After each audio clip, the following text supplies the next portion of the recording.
Hello friends, welcome to my channel Prasad Joshi Astro Universe.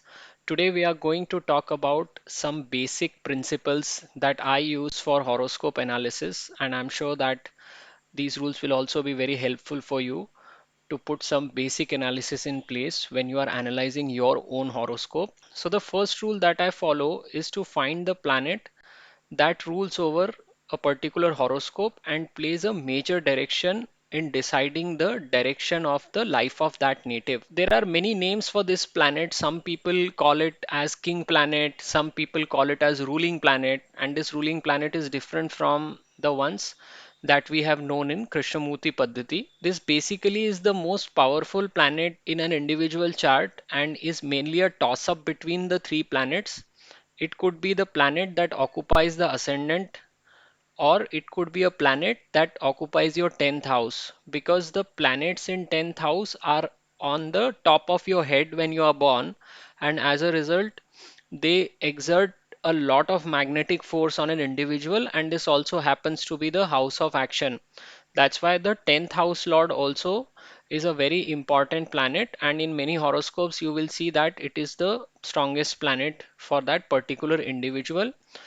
And if there is no planet in the ascendant or in the 10th house, then we consider the ascendant lord. So one has to cross check with that particular individual the certain traits that he has in his personality. And you will almost invariably find that the planet that is the most strongest in the chart of a person, those traits will be visible or evident in that individual's personality. So you can also cross check it with that particular individual, because the traits of that particular planet would be amply visible in that person who is probably seeking a consultation from you. So one has to look at how this king planet is placed, house wise, sign wise, and directional strength wise, and you would arrive at that finding whether that planet is going to support the growth or is going to act as a inhibitor in the growth of a person. The next step is to see which planets are functional benefics and malefics in a particular ascendant. So this is a Libra ascendant chart. Now when we first follow the first principle, there is no planet in the 10th house. Saturn is in the exalted state in the first house, and the ascendant lord is Venus, which is posited in the fourth house. So if you look closely, there is an exchange of the first and the fourth house lord. Venus is of 20 degrees, Saturn is of 10 degrees. Sometimes degrees also play a role. But if you look at the overall strength of the horoscope, Saturn has an edge over Venus in this case, a 1.75 strength versus a strength of 1.37 for Venus. So Saturn is the most powerful planet in this horoscope, and you will see this planet guiding this person throughout his lifetime, and you will also see the Saturnine trait in this particular person. The next step is to see which planets are functional benefics and malefics for a particular ascendant. So in case of Libra, Saturn, Venus and Mercury are functional benefics, and Sun, Jupiter are the key malefics. Then we come on to the third step. The third step is to identify which of these planets are in their own sign, or in the sign of their friends, or in the sign of their enemies, weak, debilitated, combust, strengthless, because all of these are going to have an impact on the overall result that the chart can provide. So in this case, most of the planets are in a decent position in the chart. The only problem is with that of Mercury, because A, it's combusted, it's retrograde, it is also becoming strengthless in the fourth house. Its own house is occupied by Rahu. So Mercury is actually a bit of a problem in this horoscope. Otherwise, for all the remaining planets, it is not a bad position to be in. Moon and Mars again are of very low degrees in this horoscope. Mars is sitting in the enemy sign of Saturn, but they are sitting in the fifth house, so most of the negative impacts are going to be mitigated. The next step that one needs to look at is the D9 chart. So D9 chart is also called as Navmansh in the Vedic astrology, and if you look at the Krishnamurti Paddhati, the sublord is nothing but a manifestation of the D9 chart. The way KP is constructed, you are more or less deciding the results of a house basis the sublord, which is again the manifestation of a D9 chart, because There as well, sublord is the 1/9 division of a particular star. So in this case, if we look at the D9 chart, Saturn again is sitting in its own house. Mercury and Sun are also occupying the same sign. So Mercury is a friend of Saturn. That being in the same sign does provide some kind of a comfort to this weak planet. Sun is in Capricorn in the enemy sign in both D9 as well as in birth chart. So Sun is definitely not going to provide any good results for this particular person. Mars is in its own house in D9 chart. So even Mars will provide good results at during the time of Mahadasha or Antardasha. So if you look at D9 chart also, there is visibly not an issue, and a strong D9 chart goes a long way in establishing the quality of the results that you get for a chart. So you will see that some of the planets are showcasing great strength in the birth chart but are getting debilitated in the D9 chart. So they lack the intrinsic quality and they are not able to provide the sufficient kind of a results. The next step is to find out the degrees of the planet. Finding the degrees of the planet is very important, and degrees do play a role, though the method of establishing what degrees are good or bad also vary, and you would come across many methods which talk about what is strong versus what is weak. Basis my understanding and experience that I have in this subject, I could say that planet that are between 12 to 18 degrees are fully capable of giving their results. So if you look at this example chart and considering only the key 9 planets, none of the planets are in between 12 to 18 degrees. So you don't have a single planet which will give its full results for this horoscope. Planet in the 28 to 2 degrees almost are dead, they don't provide any significant results, and the planets in the remaining degrees, which is from 3 to 12 and 19 to 27, that provide partial results. So in this horoscope, most of the planets are in the degrees that are capable of only providing partial results. One also needs to see how many planets are aspected by benefics, malefics, and how many of them are stationed with malefics and benefics. So here you have to take into account both the natural benefics malefics as well as functional benefic malefics. In this case, Rahu is looking at Saturn with the fifth aspect and Jupiter is unaspected. Venus also is unaspected because it's not forming any conjunction with Mercury or Sun, is fairly away as far as degrees are concerned.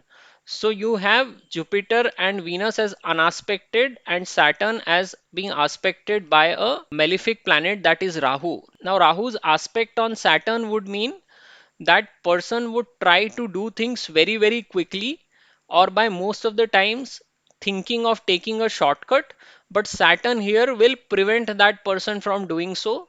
So this will create a lot of frustration in this individual as far as his acts are concerned. The next rule is the planets that are stationed in the 6th, 8th and 12th houses. The good part about this chart is that you don't have any planet in the 6, 8 and 12 houses. What happens is that whenever any planet is stationed in the 6th, 8th and 12th house, they reduce the results of the houses that they occupy, and similarly the owners of the 6th, 8th, 12th houses, wherever they are posited in, they also harm the houses where they are placed. So in this case, Jupiter is sitting in the second house, so it will cause a damage to the second house. Venus is sitting in the fourth house and Mercury is also sitting in the fourth house. So these two planets will also damage the fourth house to a certain extent. The degree of that damage will depend on many other factors, but you will also see from your own practical experience that the owners of the 6, 8, 12 as well as the planet that are sitting in the 6, 8, 12 houses, they always act in reducing the beneficial results of their houses where they are placed in. There is also a very important rule that you need to see. One has to look at how many planets are sitting in the house that is next to moon and the house that is behind moon, along with how many are sharing the house with moon.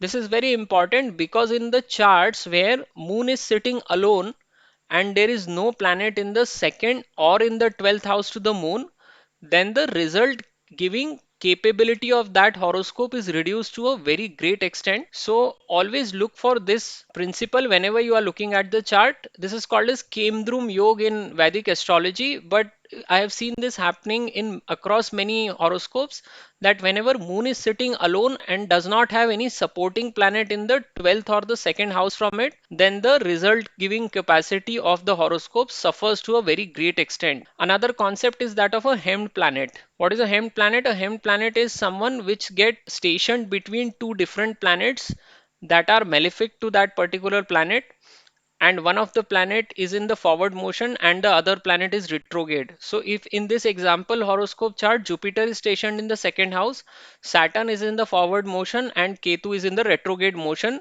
So both of Saturn and Ketu together form the handles of a scissor.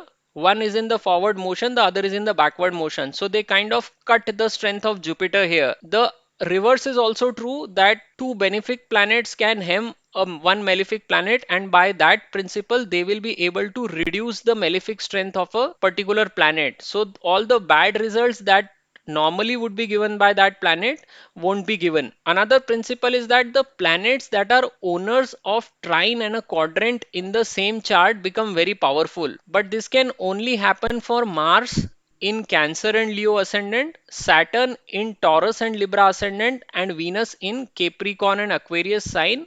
In rest of the ascendant, a single planet cannot be the ruler of a quadrant and a trine. So any relationship that happens between this planet and the owner of a other quadrant or a trine is considered to be the most powerful combination, and is something that you can try to observe because it has the potential to produce maximum amount of good results for a native.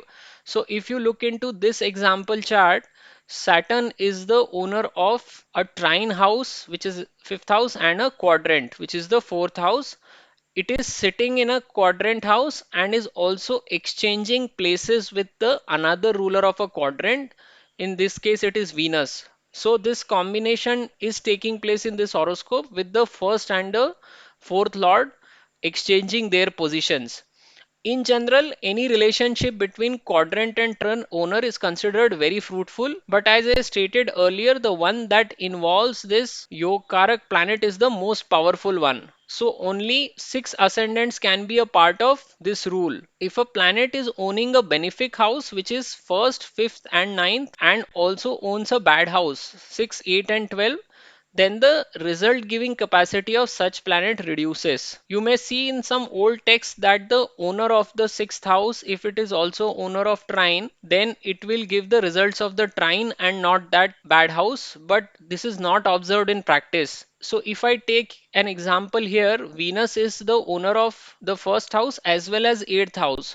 So saying that Venus will only give good results because it is owning the first house is not good. Venus again will give average results because the results of the eighth house will also come into the picture. Another example could be a Leo ascendant where Jupiter owns both fifth and eighth house, and therefore the benefic result giving tendency of Jupiter reduces, because on one hand it will give you the result of fifth house, but it will also give you the result of eighth house. So these are some of the basic principles that one needs to consider when they are looking at a chart. And remember, this is just the starting stage.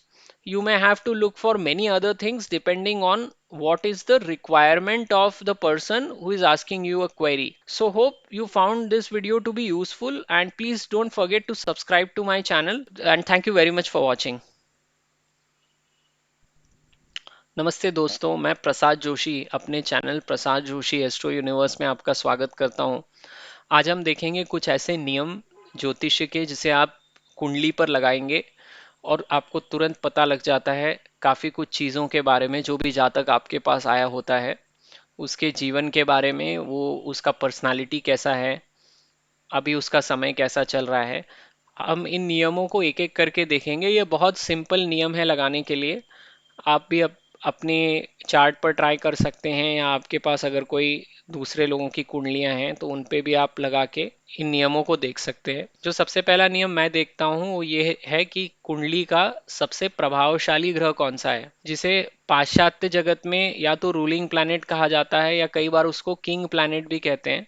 ऐसा इसलिए बोलते हैं क्योंकि ये इस ग्रह का व्यक्ति के जीवन पे सबसे ज्यादा प्रभाव पड़ता है। कई बार व्यक्ति के जीवन की दिशा भी इसी ग्रह से निर्धारित होती है। तो ये जनरली तीन ग्रहों में से एक होता है, या तो ये आपके लग्न स्थान पे बैठा हुआ होता है, क्योंकि लग्न स्थान पे बैठा हुआ ग्रह व्यक्ति पे जीवन पे सबसे ज्यादा प्रभाव डालता है, उसकी सोच को प्रभावित करता है। दशम भाव में अगर कोई ग्रह बैठा हो, क्योंकि दशम भाव जब भी व्यक्ति पैदा होता है तो ये सीधा आपके सर के ऊपर आता है, इसीलिए सर के ऊपर की चीजों का भी प्रभाव व्यक्ति के ऊपर बहुत ज्यादा पड़ता है। जैसे अगर आप कंपनी में काम करते हो तो आपके बॉसेस आपके सर के ऊपर बैठे होते हैं और वो आपका बहुत सी चीजों का निर्धारण कर सकते हैं।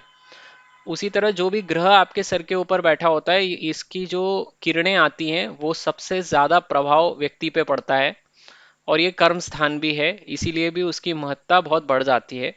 जो तीसरा ग्रह होता है वो आपका लग्न स्वामी होता है, वो कहाँ पर बैठा हुआ है और वो कितना शक्तिशाली है। तो आपको इन तीन ग्रहों को सबसे पहले देखना होता है कि इनमें से सबसे ज्यादा शक्तिशाली कौन सा ग्रह है, क्योंकि वो ग्रह को ही अगर आप पकड़ के चलते हैं तो बहुत सी चीजों का आपको खुलासा हो जाता है व्यक्ति की पत्रिका में। अभी ये एक उदाहरण के लिए मैंने चार्ट लिया है, यहाँ पे अगर हम ये पहले नियम को लगाते हैं तो शनि यहाँ पे उच्च का पहले ही भाव में बैठा हुआ है, 10वें भाव में कोई ग्रह नहीं है, और लग्न स्वामी शुक्र चतुर्थ भाव में बैठा हुआ है। अभी अगर आपको ये अंदाजा लगाना हो कि इन तीनों में से कौन सा ग्रह सबसे ज्यादा शक्तिशाली है, तो आपको उनका बल भी देखना पड़ेगा, जिसको हम षडबल बोलते हैं, वो आपका कितना है वो भी हमें देखना पड़ता है। तो यहाँ पर शनि उच्च का है, लेकिन शुक्र के साथ जो है एक्सचेंज कर रहा है।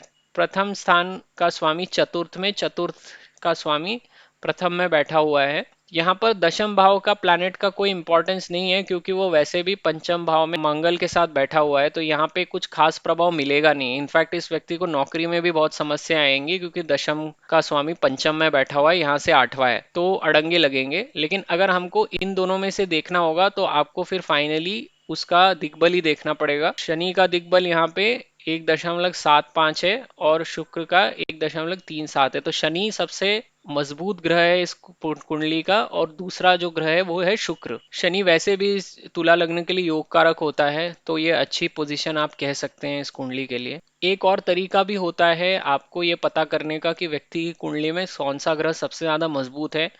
कोई भी व्यक्ति अगर आपको कभी पत्रिका दिखाता है या कंसल्टेशन के लिए आता है, अगर आपको उससे बात करने का मौका मिलता है तो आप देखेंगे कि जो भी ग्रह उसकी कुंडली में सबसे ज्यादा मजबूत है, उसी के आपको ट्रेट्स दिखेंगे उस व्यक्ति की पर्सनालिटी में। जैसे अगर शनि डोमिनेटेड व्यक्ति है तो थोड़ा सा धीमा बात करेगा वो, और उसके शक्ल पे आपको चिंताएं दिखेंगी। उसी तरह अगर मंगल डोमिनेटेड होगा तो बहुत एनर्जी से भरा होगा, शुक्र का होगा तो बहुत खुश दिखेगा आपको पर्सनालिटी वाइज। तो आपको ऐसे देख देख के अंदाजा हो जाएगा कि जो भी डोमिनेंट प्लैनेट होता है वो व्यक्ति की पर्सनालिटी में भी उतर के आता है। आप वो पता कर सकते हैं उससे कुछ टाइम बात करके कि इस व्यक्ति का कुंडली में ये ग्रह सबसे ज्यादा मजबूत होगा। जो दूसरा चीज आपको देखना होता है वो ये भी है कि ये ओवरऑल जो ये डोमिनेंट प्लैनेट होता है इसकी स्थिति कैसी है कुंडली में, कहाँ बैठा हुआ है, किन किन ग्रहों से दृष्ट है, खुद कौन से ग्रहों को देख रहा है, क्योंकि उससे आपको पता लग जाएगा कि जो सबसे मजबूत ग्रह है ये व्यक्ति को ऊंचा उठाएगा या फिर उसके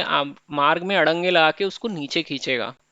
जो दूसरा नियम होता है वो ये होता है कि कौन से ग्रह आपके लिए फेवरेबल हैं और अनफेवरेबल हैं, यानी जिसे हम फंक्शनल बेनिफिक या मेलिफिक बोलते हैं। हर लग्न के लिए ये अलग अलग होते हैं। जैसे तुला लग्न के लिए जो भी त्रिकोण के स्वामी होंगे, यानी कि शुक्र शनि और बुध, ये उसके लिए अच्छा फल देंगे। 6 8 12 वाले आपको खराब फल देंगे। तो यहाँ पे गुरु 3 और 6 का ओनर होता है, तो गुरु तो सबसे बुरा होगा तुला लग्न वालों के लिए। शुक्र और बुध एक एक दूस्थान के भी ओनर्स हैं, तो शुक्र और बुध का रिजल्ट आप 50% तक मान सकते हो। तो शनि ही इसके लिए सबसे फिर बेनिफिक प्लैनेट हो जाता है। इसके बाद आपको देखना पड़ता है कि कौन कौन से प्लैनेट खुद के भाव में बैठे हुए हैं या फिर अपने मित्रों की राशियों में बैठे हुए हैं। शत्रु राशि में बैठे हुए हैं तो कौन से कमजोर हैं, कौन से कंबस्ट हो गए हैं, कौन से नीच के हो गए हैं, ये सब आपको देखना पड़ेगा, क्योंकि इन सब चीजों का आपकी व्यक्ति की कुंडली पर बहुत प्रभाव पड़ता है। जो अगला नियम है वो है कि आपको नवमांश का भी चार्ट देखना पड़ता है। देखिए, जो कृष्ण मूर्ति पद्धति होती है उसमें भी D9 चार्ट एक तरह से सबलॉर्ड में आता है, क्योंकि जो सबलॉर्ड होता है उपनक्षत्र स्वामी वो भी उस नक्षत्र का 1/9 डिवीजन ही होता है। तो जब भी आप कृष्ण मूर्ति पद्धति में ये कहते हैं किसी भाव का जो परिणाम है वो देने की क्षमता उपनक्षत्र स्वामी में होगी, तो आप एक तरह से D9 चार्ट की ही बात करते हैं वहां पर भी। तो यहाँ पे जब आप नवमांश की कुंडली में देखते हैं तो आपको ये देखना पड़ेगा कि जो भी लग्न कुंडली में मजबूत ग्रह दिख रहा है उसकी नवमांश में कैसे स्थिति है। अगर मैं यहाँ इसी चार्ट को उदाहरण की तरह देखूं तो शनि यहाँ पर उच्च का है लेकिन नवमांश में भी खुद की राशि में बैठा है, तो शनि इसको दोनों तरफ से बेनिफिट देगा। एक आपका परिणाम है और एक सूक्ष्म परिणाम जिसे बोलते हैं, यानी क्वालिटी ऑफ रिजल्ट, वो आपका नवमांश से पता लगता है। मंगल यहाँ तो शत्रु राशि में बैठा हुआ है कुंभ की, लेकिन नवमांश में प्रथम भाव में खुद की राशि में बैठा हुआ है, तो यहाँ पर स्थिति फिर बदल जाती है। मंगल का परिणाम जितना खराब आपको दिख रहा था लग्न कुंडली में, उसके मुकाबले में आपको ज्यादा अच्छा परिणाम मिलेगा। बुध और सूर्य यहाँ पर भी मकर राशि में बैठे हुए हैं और नवमांश में भी मकर राशि में बैठे हुए हैं, तो बुध और सूर्य दोनों राशि वर्गोत्तमी हो गए। हालांकि इसमें सूर्य का फिर भी उतना अच्छा परिणाम नहीं मिलेगा, खराब ही ज्यादा मिलेगा क्योंकि वो मकर राशि में बैठा हुआ है दोनों तरफ। तो सूर्य के जो भी खराब परिणाम होंगे वो ज्यादा प्रखरता से मिलेंगे इस व्यक्ति को। और वैसे भी सूर्य लग्न स्वामी शुक्र का भी दुश्मनी होता है। जो अगला नियम है वो है कि प्लैनेट्स की डिग्री क्या होती है। देखिए, ज्योतिष में कई तरह के नियम और प्रिंसिपल्स होते हैं। आधे तो आप कुंडली में लगाएंगे तो आपको पता लगेगा कि आज की डेट में वो एप्लीकेबल ही नहीं है, क्योंकि ज्योतिष बहुत सालों पुराना है। उस समय पे जन्म दर बहुत अलग होती थी, समाज कायदा परिस्थिति बहुत अलग था उस समय का वक्त। तो उनमें से कितने नियम आज लगते हैं वो आपको देखना पड़ेगा। जो ग्रहों की डिग्रीज होती हैं इस पे भी बथेड़े नियम है, लेकिन जो सबसे इम्पॉर्टेंट नियम होता है वो यही है कि अगर कोई भी ग्रह 12 से 18 डिग्री में आ पड़ता है तो वो आपको पूरा परिणाम देने में सक्षम रहता है। अगर आप इस कुंडली को देखोगे तो 12 से 18 डिग्री में एक भी प्लैनेट नहीं पड़ता, तो इस जातक को किसी भी ग्रह का पूर्ण परिणाम नहीं मिलेगा कभी भी, हमेशा पार्शियल परिणाम ही मिलेगा। क्योंकि जो भी प्लैनेट 3 से 12 डिग्री में होते हैं या फिर 19 से 27 डिग्री में होते हैं उनके परिणाम आपको आधे मिलते हैं मान लो। तो यहाँ पे सारे ग्रह आधा आधा ही परिणाम देने में सक्षम है, पूरा परिणाम कोई ग्रह नहीं दे पाएगा। और जितने भी प्लैनेट्स 28 से 2 डिग्री में आते हैं वो मृत समान ही होते हैं, आपको उनके रिजल्ट्स देखने को नहीं मिलेंगे। और अगर कभी मिले भी तो आप उसको मेजर नहीं कर पाओगे, इतने कम होंगे। तो जो जिसके भी प्लैनेट का डिग्री 28 से 2 में पड़ जाता है वो ऑलमोस्ट खराब ही हो जाता है। क्योंकि आप देखो दोनों में 28 से 2 मतलब वो 28 29 30, एक पिछले भाव में और एक और दो अगले भाव में, तो वो ऐसे पिस जाते हैं ये ग्रह एक तरह से, तो उनके भी परिणाम आपको देखने को नहीं मिलते। लेकिन अगर 12 से 18 डिग्री में प्लैनेट होता है तो वो पूर्ण परिणाम देने में सक्षम होता है। अभी हर कुंडली में आपको जो भी बेनिफिक मेलिफिक हैं वो दोनों तरफ से देखने पड़ेंगे कि कितने प्लैनेट आपके बेनिफिक मेनिफिक कहाँ बैठे हुए हैं। जैसे गुरु शुक्र जो हैं आपके ओवरऑल बेनिफिक होते हैं, अच्छा परिणाम देने वाले मृदु स्वभाव के प्लैनेट। शनि मंगल राहु कठोर होते हैं, लेकिन आपको देखना पड़ेगा कि लग्न वाइज क्या क्या वो प्लैनेट्स हैं। उसी तरह से जो भी ग्रह 6 8 12 में बैठे होते हैं, ये ग्रह यहाँ पे बैठ के इन भावों के परिणामों में कमी लाते हैं। लेकिन इस कुंडली में 6 8 12 में कोई भी प्लैनेट नहीं बैठा हुआ है, तो इसके विपरीत आपको देखना पड़ेगा कि 6 8 12 के स्वामी कहाँ बैठे हुए हैं, क्योंकि वो भी उन भावों को थोड़ा बहुत तो नुकसान पहुंचाएंगे। जैसे 6 का स्वामी है गुरु, तो 3 और 6 का स्वामी है तुला लग्न के लिए, तो वो वैसे भी बेकार होता है। वो दूसरे भाव में बैठ के इनके परिवार और इनकी वेल्थ पे चोट लगाएगा, क्योंकि छठवें भाव का स्वामी दूसरे में बैठ के दूसरे भाव को डैमेज करेगा। अब आपको पुराने टेक्स्ट में मिलेगा कि अगर कोई ग्रह त्रिकोण का स्वामी होता है और एक दूस्थान का स्वामी होता है तो दूस्थान का रिजल्ट ना मिलके त्रिकोण का रिजल्ट मिलेगा, लेकिन वो प्रैक्टिस में देखने को नहीं मिलता। यहाँ पर शुक्र आपका प्रथम और 8वें भाव का स्वामी है, तो वो आपको दोनों भावों के रिजल्ट देगा, तो रिजल्ट उसका फिर आधा ही रह जाएगा शुभता में, क्योंकि वो 8वें का तो परिणाम आपको देकर ही रहेगा। बुध का भी वही स्थिति है, 9वें और 12वें दोनों का स्वामी है। 9वें में अच्छा है, वहां राहु बैठा हुआ है, 12वें घर का भी रिजल्ट तो वो देकर ही रहेगा। और बुध की खुद की भी स्थिति बहुत कमजोर है, चतुर्थ में बैठा हुआ है, वक्री है और कंबस्ट हो चुका है। तो ये इस पत्रिका के लिए बुध एक ऐसा ग्रह है जो उसकी समस्या क्रिएट करेगा। एक और नियम होता है जो कि केमद्रुम योग का होता है, जिसे हम सारी कुंडलियों में लगाते ही हैं शुरू शुरू के ही प्रिंसिपल्स में। जब भी चंद्रमा के साथ कोई ग्रह न बैठा हो, यहाँ पे बैठा हुआ है मंगल, इसलिए यहाँ वो नियम नहीं लगता। मान लीजिए यहाँ मंगल नहीं बैठा होता, चंद्र अकेला बैठा होता, यहाँ पर कोई ग्रह नहीं है और इसके पिछले स्थान में भी कोई ग्रह नहीं होता, तो वो पूरा केमद्रुम योग लगता। यानी कि दोनों ग्रह, चंद्रमा जहाँ बैठा है उसका एक पीछे का भाव एक आगे का भाव दोनों खाली हैं, और चंद्र के साथ भी कोई ग्रह नहीं बैठा हुआ है, और चंद्र को कोई शुभ ग्रह देख भी नहीं रहा है। जैसे गुरु की दृष्टि पड़ जाए या शुक्र की दृष्टि पड़ जाए तो भी वो नियम नहीं लगता। अगर आप ऐसी कुंडलियां देखते हैं तो आप उसमें देखेंगे कि उसकी जो परिणाम देने की क्षमता होती है कुंडली की, वो बहुत हद तक खराब हो जाती है। वो ऐसी कुंडली परिणाम दे नहीं पाती है आपको जब भी केमद्रुम योग आता है कुंडली में। तो जो अगला नियम है वो कर्तरी योग होता है, चाहे वो शुभ कर्तरी हो या पाप कर्तरी हो। कर्तरी यानी कैंची होती है, कैंची में एक भाग आगे जाता है और एक भाग पीछे से उल्टा आता है। तो यहाँ पर जिस भी ग्रह की कर्तरी लग रही हो, जैसे यहाँ पर गुरु का पाप कर्तरी योग हो रहा है, पीछे से शनि आगे आ रहा है डायरेक्शनल इसमें, और केतु वक्री होके पीछे जा रहा है। तो एक प्लैनेट का वक्री होना तो जरूरी है ही, नहीं तो कैची आपकी पूरी बन नहीं पाएगी। तो यहाँ पे केतु पीछे जा रहा है, शनि आगे आ रहा है, आप इनको दो कैंचियों के हैंडल मान लीजिए, तो गुरु को कट लग रहा है, इसीलिए इसको कर्तरी बोलते हैं। तो गुरु का शुभ प्रभाव इस कुंडली में देखने को आपको कुछ खास नहीं मिलेगा, क्योंकि दो गुरु पे पाप कर्तरी योग लग गया है। इसी तरह से उल्टा शुभ कर्तरी योग भी होता है। जैसे मान लीजिए दो प्लैनेट्स हैं, शुक्र और चंद्र या शुक्र और गुरु, उसके बीच में शनि फंस जाए ऐसे, तो जो भी खराब रिजल्ट देने की क्षमता होगी उस ग्रह की वो कम हो जाएगी। तो जब शुभ कर्तरी में पाप ग्रह का खराब परिणाम कम हो जाता है और पाप कर्तरी में शुभ ग्रह का अच्छा परिणाम कम हो जाता है, तो आपको रिजल्ट देने की जो कैपेसिटी होती है वो दोनों ही केस में कम हो जाती है। शुभ कर्तरी ज्यादा अच्छा होता है, क्योंकि पाप ग्रह अगर कम बुरा परिणाम देगा तो आपके लिए अच्छा रहेगा। इसी तरह से जो एक अगला नियम है वो होता है कि आपकी कुंडली में कोई योग कारक ग्रह है कि नहीं। अब ये योग कारक ग्रह वो होता है जो कि एक त्रिकोण और एक केंद्र का स्वामी होता है। त्रिकोण यानी कि 1 5 9, और केंद्र यानी 1 4 7 और 10। तो ये खाली 6 लग्नों में ही पॉसिबल है। मंगल योग कारक होता है कर्क और सिंह लग्न में, शनि योग कारक होता है तुला और वृषभ लग्न में, और शुक्र योग कारक होता है कुंभ और मकर लग्न में। बाकी जितने भी हमारे लग्न हैं उनमें एक ग्रह केंद्र और त्रिकोण का स्वामी नहीं हो सकता, और इसीलिए इस ग्रह को आपको योग कारक ग्रह कहना पड़ता है। इस कुंडली में आप देखोगे तो शनि चतुर्थ और पांचवे का स्वामी है और उच्च का होके बैठा है, तो ये योग कारक बनेगा। और उसका दूसरे केंद्र या त्रिकोण के स्वामी के साथ भी संबंध बन रहा है, क्योंकि यहाँ पर शुक्र केंद्र और त्रिकोण का स्वामी है और शुक्र और शनि का आपस में एक्सचेंज हो रहा है। तो ये बहुत अच्छा योग है, बहुत पावरफुल योग है।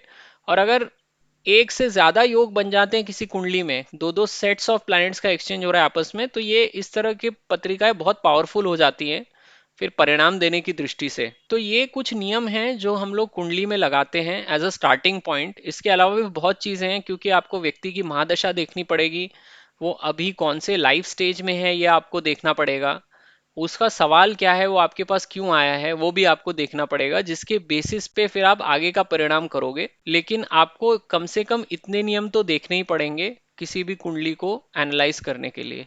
तो थैंक यू आपको ये वीडियो देखने के लिए। अगर आपको मेरा वीडियो अच्छा लगा हो तो मेरे चैनल को ज़रूर सब्सक्राइब कीजिए।